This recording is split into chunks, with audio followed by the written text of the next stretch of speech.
Hi friends, Marathi सुलभ भारती इयत्ता तिसरी पाठ क्रमांक 13 आमचा वर्ग हमारा क्लासरूम। यहाँ पर तस्वीर में क्लासरूम दिखाई गया है। इसमें बच्चे जो है वो क्लासरूम की साफ़ सफाई कर रहे हैं। तो देखते हैं इस बारे में यहाँ पर क्या दिया गया है। मी धनु, मी तिसरीत आहे, हा माझा वर्ग, आम्ही आमचा वर्ग साफ करायचे ठरवले।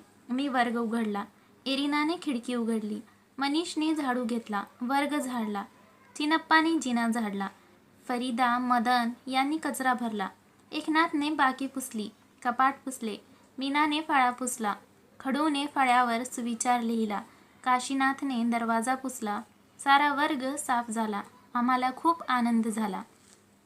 देखिए यहाँ पर क्या कहा गया है। मी धनु, एक लड़की है, उसका नाम क्या है, धनु। मी तिसरीत आहे, वो कह रही है मैं तीसरी क्लास में हूँ, आप भी हो ना उसी तरह। हा माझा वर्ग, ये मेरा क्लासरूम है। आम्ही आमचा वर्ग साफ करायचे ठरवले, हमने क्या किया, हमारा क्लासरूम साफ करना ऐसा सोच लिया है हम सब जनों ने, ठीक है। मी वर्ग उघडला, हमने क्लासरूम खोला, एरिना ने खिड़की उघड ली, एरिना जो उसकी सहेली है, उसी क्लास में पढ़ती है, उसने क्या किया, खिड़की खोल दी, उघडली मतलब खिड़की खोलना। मनीष ने झाड़ू घेतला, मनीष उसने क्या किया, झाड़ू लिया, घेतला मतलब झाड़ू लिया।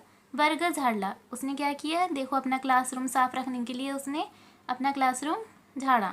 चिनप्पा ने जीना झाड़ला, चिनप्पा नाम का भी एक लड़का है उसी क्लास में, उसने क्या किया, सीढ़ियाँ जो सीढ़ियों से चढ़ के जाते हैं ना, वो उसने झाड़ लिया, उसे जीना कहते हैं। फरीदा, मदन यानी कचरा भरला, फरीदा और मदन है, इन्होंने क्या किया, जो झाड़ कर कचरा जमा हुआ वो कचरा उन्होंने कचरे के डिब्बे में भर लिया। एकनाथ ने बाकी पुस ली, एकनाथ नाम का लड़का है, उसने क्या किया, जो हमारे बैठने के बेंचेस रहते हैं ना, टेबल्स रहते हैं, उसे पोंछ लिया। कपाट पुस ले, और जो अलमारी भी रहती है ना वहाँ पे क्लासरूम में रखने की, उसे भी क्या किया उन्होंने, पोंछ लिया। पुसले मतलब पोंछना, साफ सफाई करने के लिए। मीना ने फड़ा पुसला, मीना ने क्या किया, फड़ा यानी बोर्ड, जो बोर्ड रहता है ब्लैक बोर्ड, उसे क्या किया उन्होंने, पोंछ लिया। खडू ने फळ्यावर सुविचार लिहिला, देखो मीना ने और क्या किया, चौकपीस लिया, चौकपीस लेकर फड़ा यानी बोर्ड पे सुविचार लिखा, सुविचार मतलब अख वाले ज़रीर लिखा, आप भी लिखते होंगे ना आपकी क्लास में उसी तरह। काशीनाथ ने दरवाज़ा पुसला, फिर काशीनाथ ने क्या किया, जो दरवाज़ा होता है क्लासरूम का वो पोंछ लिया। सारा वर्ग साफ झाला, पूरा क्लासरूम क्या हो गया, साफ हो गया। और यहाँ पे हमको बहुत खुशी हुई, आम्हाला खूप आनंद झाला। क्यों हुआ, क्योंकि उन्होंने पूरा क्लासरूम साफ़ कर दिया। तो बच्चों देखो, इस पर से हमें ऐसा समझना चाहिए कि हमें भी हमारा क्लासरूम साफ़ रखना चाहिए। अब आप भी तीसरी क्लास में गए हो ना, तो आपका नया क्लासरूम होगा, वहाँ पर आप भी जब स्कूल खुलेंगे तब जाओगे ना क्लासरूम में, तब इसी तरह से अपना क्लास साफ सुथरा रखा कीजिए। आगे देखिए, पहा ऐका म्हणा आणि वाचा, यहाँ पर आपको देखना है, पढ़ना है और बोलना है।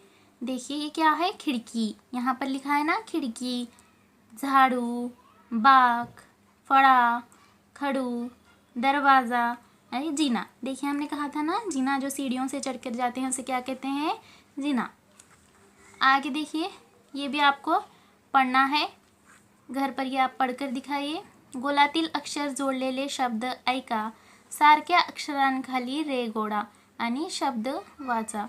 यहाँ पर एक गोल में एक शब्द दिया है, अक्षर दिया है यहाँ पे डू, और यहाँ इस आखिर में आकर जो अक्षर बनता है वो क्या बनता है, देखिए झाड़ू, इस अक्षर से ये शब्द बना, झाड़ू खड़ू, है ना, झाड़ू खड़ू, इस तरह से। और यहाँ गोल में ये क्या है, अक्षर फ, इससे क्या शब्द बनेगा, अगर ये दोनों को मिला दिया जाए, फड़ा, देखिए फरीदा बना ना। इस तरह से आप और भी बना सकते हैं अपने दिल से, ठीक है। आगे देखिए, जोडीतील शब्द ऐका, सारख्या अक्षरांखाली रेघोडा, यहाँ पर लिखे हुए जो है शब्द देखिए आप, मदन, मनीष, कचरा, कपाट, इसी तरह से आगे हैं। यहाँ पर जो एक जैसे अक्षर हैं उनके नीचे आपको रेश खींचनी है, यहाँ पे म और यहाँ पे म, इसी तरह से आपको पेंसिल से करना है, आगे का भी आपको आ जाएगा। फिर आगे देखिए, ऐका म्हणा आणि वाचा, ये भी आप पढ़ ले सकते हैं। आपको ये बार बार सवाल आ रहा है ना, ऐका मना आणि वाचा। ऐका मतलब सुनिए, मना यानी बोलिए, वाचा यानी पढ़िए। ठीक है, याद रखिए। और इसी तरह के आगे के सवाल भी आप खुद से कर सकते हैं। वरील अक्षराने सुरुवात किंवा शेवट होणारे तुम्हाला माहीत असलेले शब्द सांगा। इन अक्षरों से शुरुआत या फिर आखिर जो होती है वैसे शब्द आपको बोलने हैं। पहा, ऐका, समजून घ्या आणि वाचा। यहाँ पर देखिए कुछ अक्षर दिए गए हैं। ड है, ये दूसरा उकार है। अगर ड को हम दूसरा उकार लगाए तो यहाँ पे क्या हो जाता है? डू। उसी तरह से क को दूसरा उकार लगा दिया जाए तो क्या बनता है? कु। इसी तरह से आपको पूरे करने हैं। आगे देखिए, पहा, ऐका, मना आणि वाचा। उसी तरीके से है, ये पढ़िए आप। खालील अक्षरे जुड़वून शब्द बनवा वो वाचा। इन अक्षरों को लेकर आपको यहाँ पे शब्द बनाना है। देखिए यहाँ पर बनाकर बताया गया है। चा क, यहाँ पे चा है और यहाँ पे क है। क्या बन गया? चाक। फिर ये एक। इसी तरह से आप और दूसरे बना सकते हैं। ऐका आणि मना, ये भी पढ़िए आप, ये भी आपको पढ़ना है। फिर यहाँ पे देखिए चित्र दिए गए हैं। इन चित्रों के नाम यहाँ पर हैं, नाक, कान, चाक और फूल। आगे है पहा, गिरवा, लिहा व वाचा। यहाँ पर आपको पढ़ना है और पेंसिल से लिखना है, उसके ऊपर आपके हाथ फिराना है। ठीक है, उम्मीद है ये आपको समझ में आ गया होगा। ये जो भी है वो आप पूरा कीजिए। आगे की पढ़ाई के लिए हमारे चैनल को सब्सक्राइब कीजिए। आपके कोई सवाल या आपके डाउट है तो हमारे कमेंट बॉक्स में लिखिए। Thank you.